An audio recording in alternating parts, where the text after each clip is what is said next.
Coucou, je suis à Marseille car ce week-end je courais le Marseille-Cassis. En gros, je me suis inscrite vraiment à l'ouverture des places en février, donc ça fait un certain temps que je sais que je vais courir cette course et j'étais à la fois très excitée et un petit peu stressée par le fait de ne pas avoir le niveau, de ne pas m'être bien entraînée, etc. Et en vrai, j'ai passé un trop bon moment, c'était génial. La course était trop cool, les paysages magnifiques, c'était super agréable. Allez, la cinquième vague qui arrive.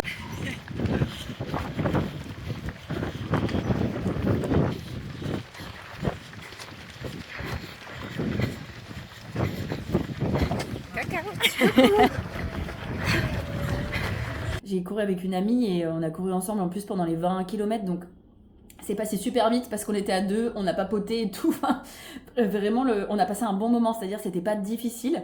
Et j'avoue que c'est assez agréable de passer à ce genre de niveau, on va dire, de course à pied. De se dire qu'en fait, bah, c'est plus difficile de faire 20 ou 21 km. Moi, mes derniers semi-marathons, c'était pareil. C'était plutôt cool. Et franchement, c'était. Enfin, voilà, moi, je cours depuis 3 ans. Donc, c'était pas gagné. Enfin, voilà, ça n'est pas venu. C'est pas du tout arrivé en un jour, quoi. Et je me suis dit que c'était grave l'occasion de faire enfin cette vidéo. Ça fait des semaines que je veux la faire, mais que je trouve absolument pas le temps de filmer tranquillement. Mais plus largement, c'est l'occasion de vous faire une petite vidéo sur le sport et une réflexion politique que j'avais envie d'avoir dessus. C'est... désolée, je regarde, il y a une mouette qui est en train de faire sa vie devant ma fenêtre. C'est magnifique. Une réflexion que j'ai sur est-ce que le sport c'est de droite? Alors, il y a plusieurs éléments qui m'ont fait donner envie d'avoir cette réflexion. C'est une réflexion que j'ai eue enfin, que plusieurs gens autour de moi ont eue. En fait, c'était une idée d'article dans le collectif dans lequel je suis à Lille. On tient un magazine, enfin un journal, pardon, indépendant. Et il y a quelqu'un qui voulait écrire un article sur le fait de remettre le sport un petit peu à gauche.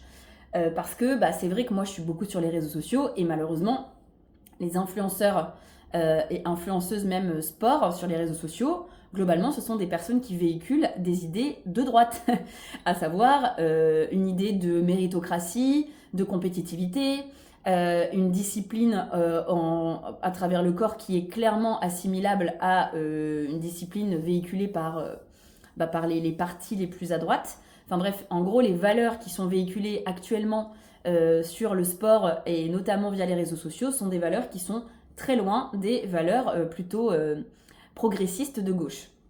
Mais récemment, du coup, il y a eu cette réflexion dans le journal lillois dans lequel je suis.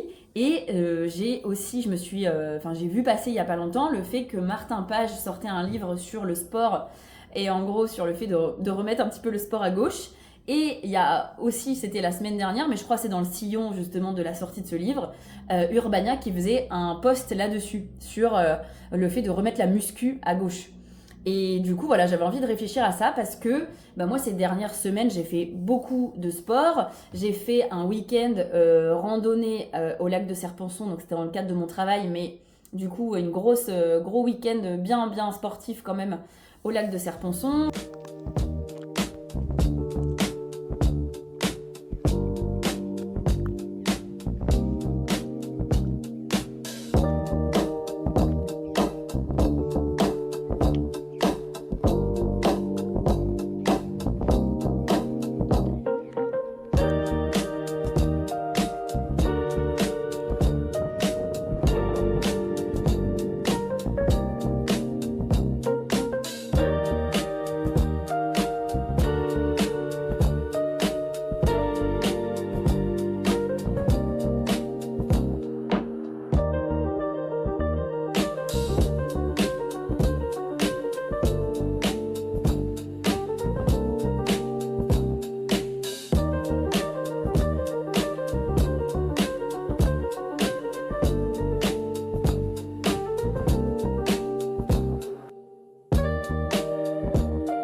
J'ai fait des grosses journées pareil pour le travail, des grosses sorties à vélo à plus de 100 km, enfin du coup avec l'idée quand même de dépassement de soi, etc. Chose que j'avais jamais fait avant dans ma vie. Et donc ça pareil, c'était il y a quelques semaines. je vais pas m'arrêter longtemps parce qu'il me reste 8 km. Mais c'est horrible, j'ai envie de pleurer. J'ai trop mal aux cuisses. Enfin, heureusement qu'il fait beau en fait. Il y a le Mont Saint-Michel juste derrière moi, c'est trop beau, il y a la mer et tout. Mais voilà, je suis au bord de l'eau. J'ai envie de crever en fait. Voilà, je n'ai pas le niveau pour faire ça en fait. Mais je l'ai fait quand même. Enfin, il me reste 8 km, donc peut-être je vais mourir avant, je ne sais pas. On va voir.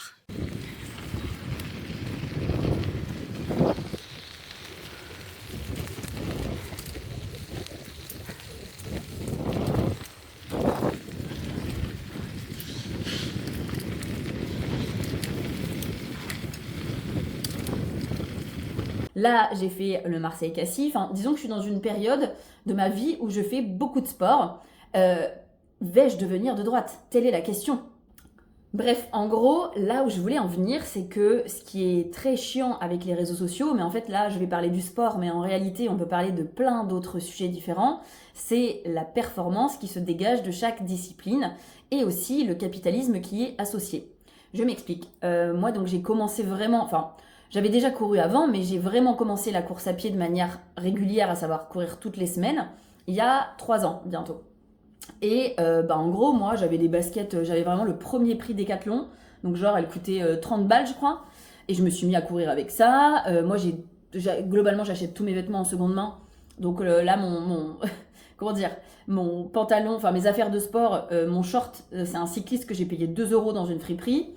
Mes t-shirts, c'est globalement des t-shirts que j'ai du coup aux courses auxquelles je m'inscris. Et sinon, en gros, quand j'ai commencé à faire du sport, j'ai juste pris un t-shirt en coton random et j'allais courir avec. Donc il y a vraiment, enfin moi en tout cas dans ma pratique sportive, au début il n'y avait pas du tout ce côté mercantile au fait d'acheter vraiment, de dépenser de l'argent dans une tenue de sport, blablabla, et de surfer un petit peu sur la mode qu'il y a sur les réseaux sociaux avec des marques qui se font une tunasse pas possible sur notre dos parce que soi-disant pour faire du sport faut dépenser beaucoup d'argent.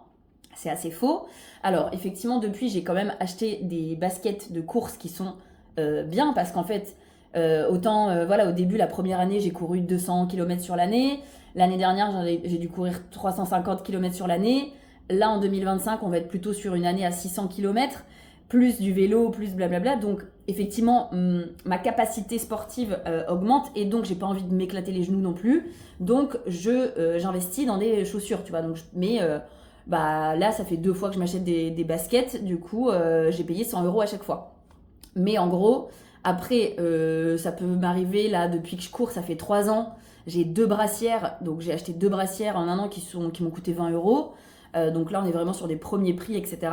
C'est très bien en fait. Il n'y a vraiment pas besoin pour moi de dépenser plus d'argent.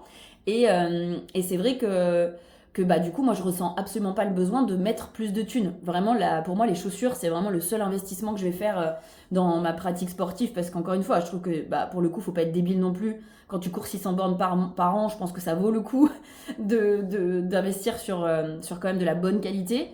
Et des chaussures avec un bon amorti et tout pour éviter de se faire mal, quoi, tout simplement. Mais par contre, moi, j'ai vraiment pas envie de tomber dans le consumérisme lié au sport qui est clairement mis en avant très très fort par les réseaux sociaux.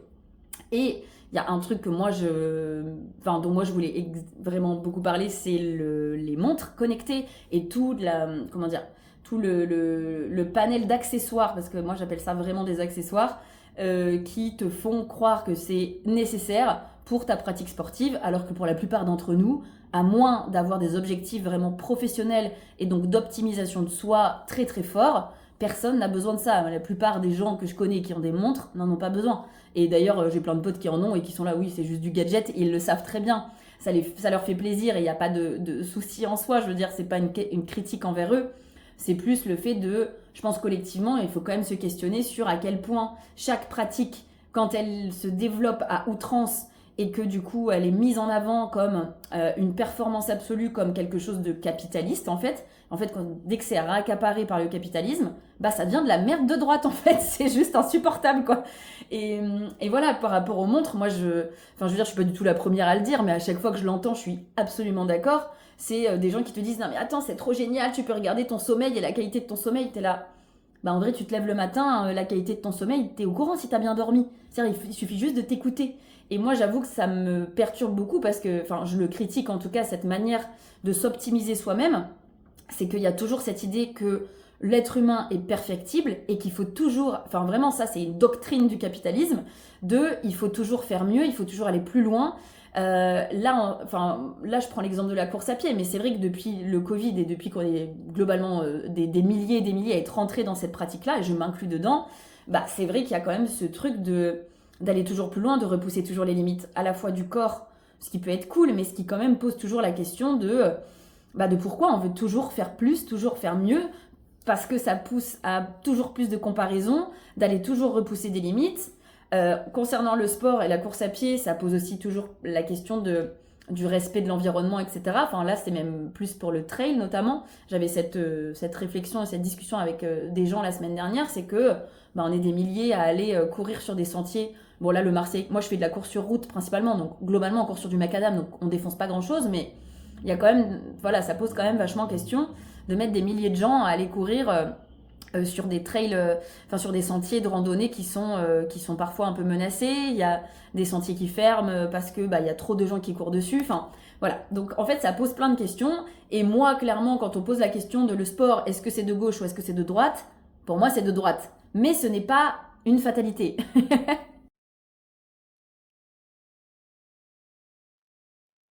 C'est pas une fatalité parce que effectivement, je pense on peut quand même entrevoir le fait d'avoir une pratique sportive pour son propre plaisir et même pour de la performance.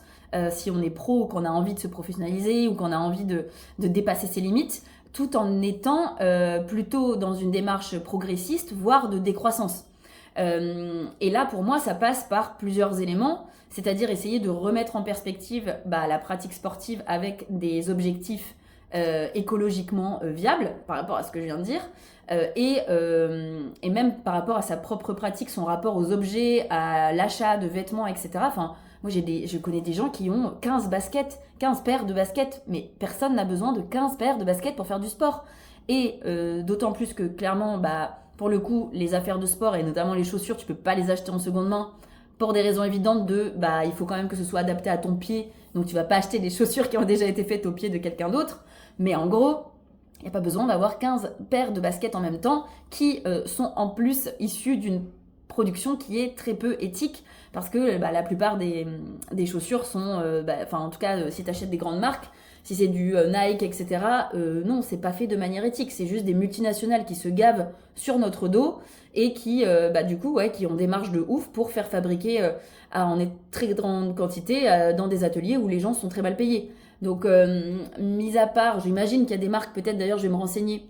Là, je parle vraiment sans avoir préparé cette vidéo, donc je vais me renseigner. Et si je trouve des trucs, je vous mets juste ici, potentiellement des entreprises des marques qui sont plus éthiques et les marques qui sont les moins éthiques pour déjà faire ce genre de choix. Mais en tout cas, moi je pense que là, ça devient très urgent vu l'ampleur de l'engouement des courses à pied, des trails, etc. partout dans le monde, c'est de faire attention un petit peu à sa pratique. Donc à qu'est-ce qu'on dépense comme argent, où est-ce qu'on met son argent pour acheter son matériel.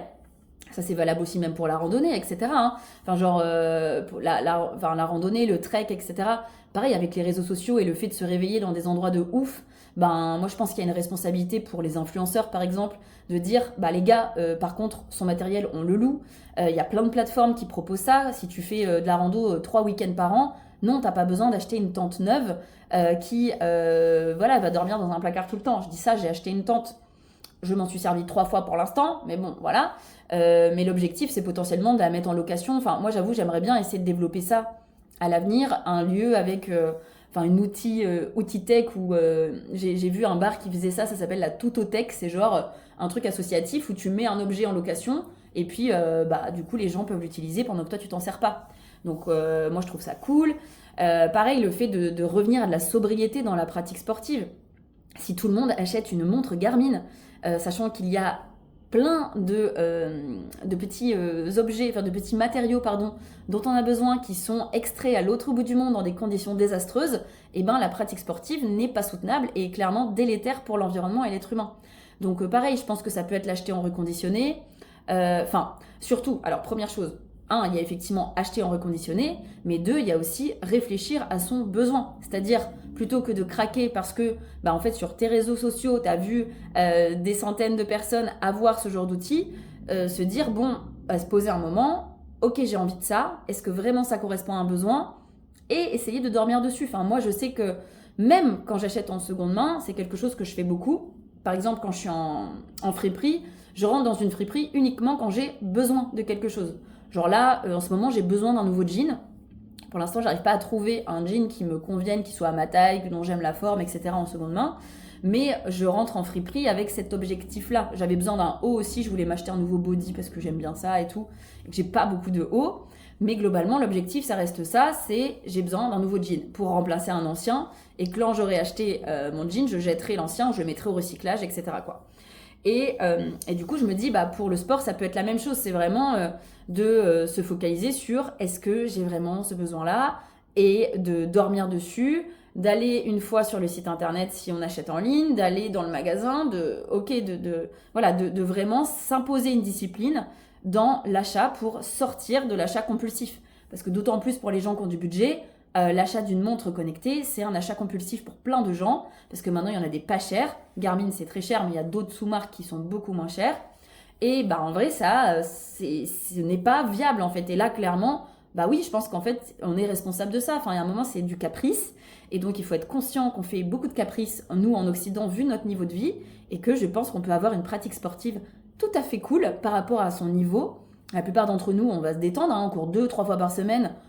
Tranquille en fait, enfin il n'y a pas besoin, on n'est pas des sportifs de haut niveau, nous n'avons pas besoin d'éclater la planète pour notre pratique sportive. Et je pense que c'est une responsabilité, d'autant plus quand tu as une visibilité. Donc là je parle vraiment des influenceurs outdoor, sport, etc. quoi. Après je pense que c'est pas une fatalité non plus dans le choix de ce qu'on montre au monde. Alors moi effectivement je pense pas être la mieux placée, c'est-à-dire je fais partie du problème aussi. Là par exemple le Marseille-Cassis, on était 20 000 coureurs, c'est beaucoup. Je pense qu'effectivement, j'imagine que ça pose des problématiques. Enfin, de toute façon, la course à pied pose des problématiques. Là, on était sur une course encore où tu as des petites bouteilles d'eau de 25 centilitres jetables, donc en plastique. C'est pas viable. Alors, il me semblait avoir vu qu'ils encourageaient à venir avec ta propre gourde. Moi, j'ai toujours soit ma gourde. Là, j'avais oublié ma petite banane pour mettre ma gourde, mais on m'a prêté un sac avec une gourde dans le dos. Donc j'ai pas besoin de prendre une bouteille d'eau, mais je pense que en fait on pourrait être beaucoup plus radical en disant il n'y aura pas d'eau au ravitaillement, tu prends ton sac de trail quoi, quitte à faire quelque chose qui soit sponsorisé où tu payes moins cher ton sac si t'en as pas. Tu vois par exemple au lieu je sais pas les premiers prix des sacs des Camelback etc c'est 25 j'imagine 30 balles. Peut-être d'avoir des subventions en fait pour ça, pour les gens qui courent. Enfin, tu te dis, tu as une subvention parce que tu t'es inscrit à une course officielle. Genre, tu as ton dossard Marseille-Cassis, hop, tu peux acheter un Camelback moins cher. Ça demande aussi effectivement un engagement soit d'une marque, soit étatique bien sûr, pour réduire la pollution liée aux courses à pied. Et je pense aussi, par exemple pour les trails, etc., ou même les courses emblématiques, c'est que vu l'engouement, c'est pareil, je pense qu'il y a aussi une responsabilité à réfléchir au fait d'aller à l'autre bout du monde pour faire une course dont on a envie. Enfin, moi, je me dis, il y a des semi-marathons ou même un marathon, j'aurais trop envie d'aller le faire dans une ville emblématique. Genre, je me dis, putain, le marathon de New York, ça doit être incroyable. Mais j'irai jamais le faire, en fait, parce que je vais pas prendre l'avion pour aller 4 jours à New York, ou même si j'y reste 1 semaine ou 2 semaines pour aller courir une course. Un Paris-New York, c'est 2 tonnes, l'aller-retour. C'est ce vers quoi on est censé tendre comme empreinte carbone à l'année. Donc c'est impensable de faire ça. Et donc je pense qu'aussi, nous, en tant qu'occidentaux, je parlais du mot caprice tout à l'heure, je pense qu'il y a une vraie réflexion à mener sur soi-même, sur le fait de vivre avec de la frustration. C'est-à-dire que là, on est à bout de souffle du capitalisme, mais que là, ça fait plusieurs décennies qu'en fait, il y a beaucoup de gens, les plus privilégiés, je ne parle pas des personnes qui sont dans la galère et qui se serrent la ceinture tous les mois, mais en tout cas, les personnes les plus privilégiées ne vivent jamais avec la frustration. Et donc, le moindre truc écologique dont on parle est vécu comme un retour en arrière ou une frustration. Les anti-écolos disent ça, vous voulez revenir à la bougie, vous voulez nous interdire des choses, le concept de l'écologie punitive, etc. Ben moi je pense que dans le sport, non, c'est une restriction à se faire à soi-même. C'est irresponsable de prendre l'avion pour aller faire une course à l'autre bout du monde. Mais même si on reste 2 semaines sur place, c'est irresponsable de se dire j'ai envie d'aller voir telle chose. Enfin, et pour le coup, moi, encore une fois, hein, je vous parle, je ne suis pas irréprochable. Moi, j'ai vraiment beaucoup pris l'avion dans ma vie. Je regrette d'avoir pris autant l'avion dans ma vie. Et c'est pour ça que maintenant, je ne veux plus le prendre. Et dans la mesure du possible, je ne prendrai plus l'avion dans ma vie. Peut-être je le prendrai 1 ou 2 fois encore pour aller faire des gros voyages qui me tiennent à cœur et tout, certainement. Mais je vais arrêter, enfin en tout cas là j'ai arrêté depuis bientôt 2 ans et demi là, de prendre l'avion parce que j'ai abusé en fait et que notre pratique collective de voyage, etc., eh ben, c'est n'importe quoi. Personne, on n'a pas besoin d'aller à l'autre bout du monde pour se dépayser, on n'a pas besoin d'aller défoncer la planète pour partir en vacances. C'est complètement aberrant. Et pourtant j'ai fait partie de ce problème-là. Maintenant que j'en ai pris conscience et que il me semble qu'on atteint quand même un niveau vraiment vital en fait en termes de crise climatique. Et oui, c'est frustrant d'une certaine manière. Moi, j'ai la thune, je pourrais me faire des voyages en avion. En plus, ça me coûterait vraiment moins cher que faire mes voyages en train. Hein. Donc, clairement, c'est une double peine en termes de frustration par rapport à ce que je m'étais imaginé de ma vie. Moi, j'ai toujours été... je me suis toujours imaginée en mode grande aventurière, voyageuse, qui irait partout dans le monde, etc. Bon, bah, j'ai tiré une croix dessus. Je vais m'en remettre, en fait. Enfin, vraiment, je vis dans une vie très confortable. Je pense que je peux gérer cette frustration. Et je pense que globalement, pour les gens, encore une fois, hein, je parle des gens qui ont mon niveau de vie, donc plein de gens de mon entourage, etc. Et globalement, encore énormément de Français et de Françaises, il faut qu'on apprenne à vivre avec la frustration. Genre, je fais un petit écart, mais... Tu vois, les gens qui me disent « Ah non, mais moi, la viande, je pourrais trop pas arrêter et tout. » Mais sérieux, c'est du caprice, en fait, quoi. On est vraiment sur de l'ordre du caprice. Et même si t'arrives pas à arrêter, bah en fait, réduis, quoi. Vas-y, mais mange de la viande 1 fois par mois. Mais par pitié, il faut vraiment qu'on arrive et qu'on apprenne à faire ça, quoi. Et si c'est pas... Encore une fois, je dis pas qu'il faut tout faire parce qu'il y a des gens pour qui... Imaginons, t'as un trouble du comportement alimentaire, couper la viande entièrement, bah en fait, c'est peut-être... un sacrifice qui va développer des grosses problématiques chez toi. Ok, bon bah ça, très bien, mais dans ces cas-là, il faut faire autre chose. Bah dans ces cas-là, t'arrêtes de prendre l'avion, tu vends ta voiture et tu te déplaces à vélo. Enfin, il y a plein de choses. Tu deviens militant et tu vas en manif et tu pestes contre le système capitaliste. Enfin, il y a quand même plein d'autres choses. Je vous donne des exemples, mais en vrai, il y a plein de manières de se mobiliser au quotidien. C'est ça que je veux dire. C'est juste qu'il faut choisir ses batailles. Et dans le cadre du sport, ben je pense que même si on veut pratiquer avoir une pratique sportive intensive, ben ça n'empêche pas de se remettre en question et d'arrêter de faire des caprices pour acheter 15 paires de chaussures neuves.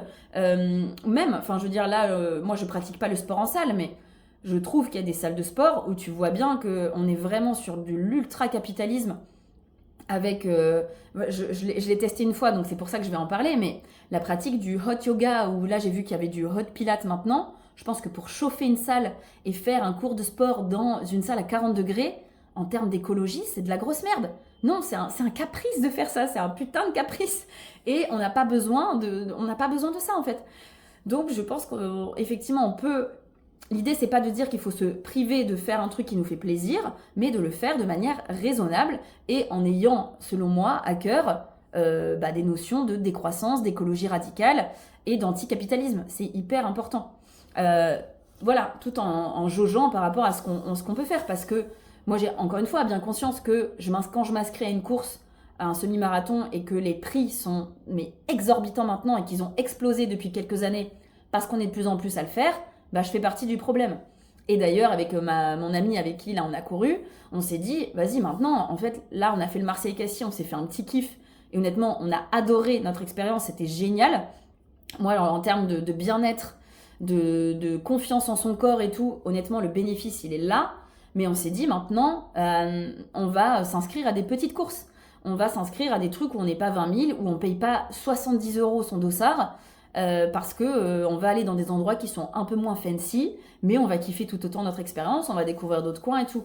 Donc on va essayer aussi là d'évoluer un petit peu sur notre pratique et sur nos petits caprices à nous, quoi. Donc je pense que, voilà, encore une fois, on peut pas tout faire d'un coup, mais au fur et à mesure, il faut se mettre à jour sur sa pratique en fonction des urgences quand même sociétales auxquelles on est en train de faire face, il me semble.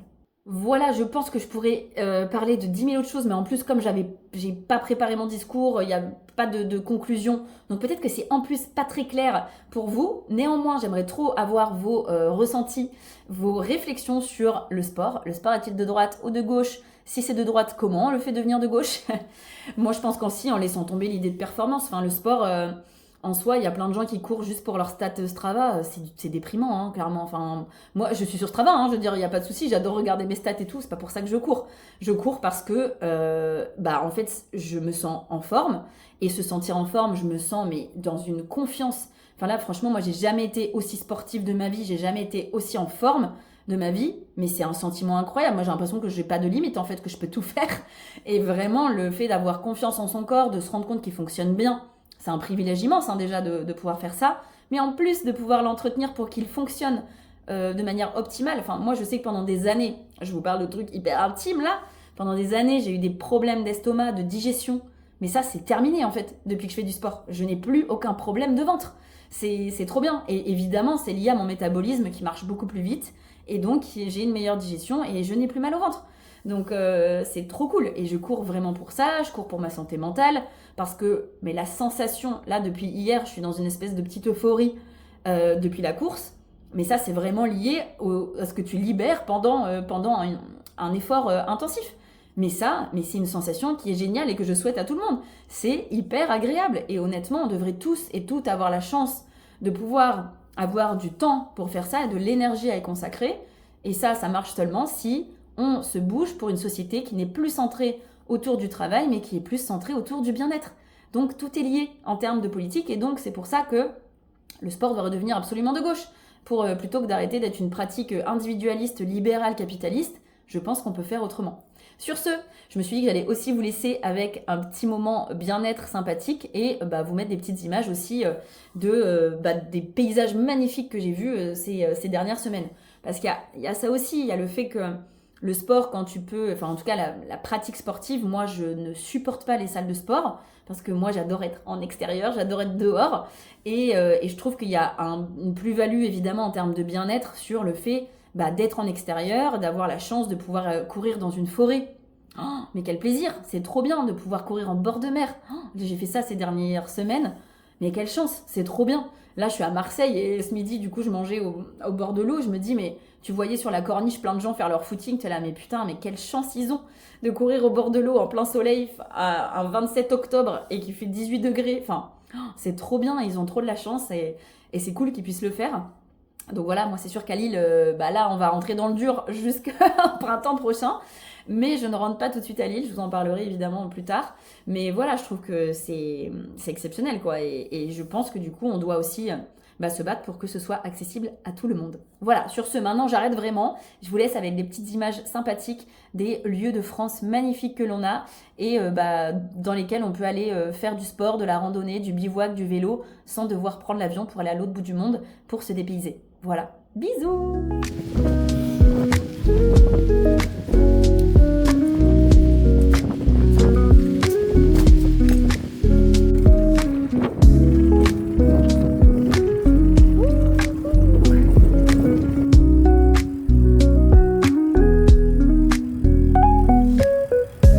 Ah bah si, j'adore. C'est incroyable, super. Oh la mer. Oh là là. Oh la mer. Oh trop bien, on va rester. Oh, c'est beau. Alors, on a le droit de faire les touristes un peu.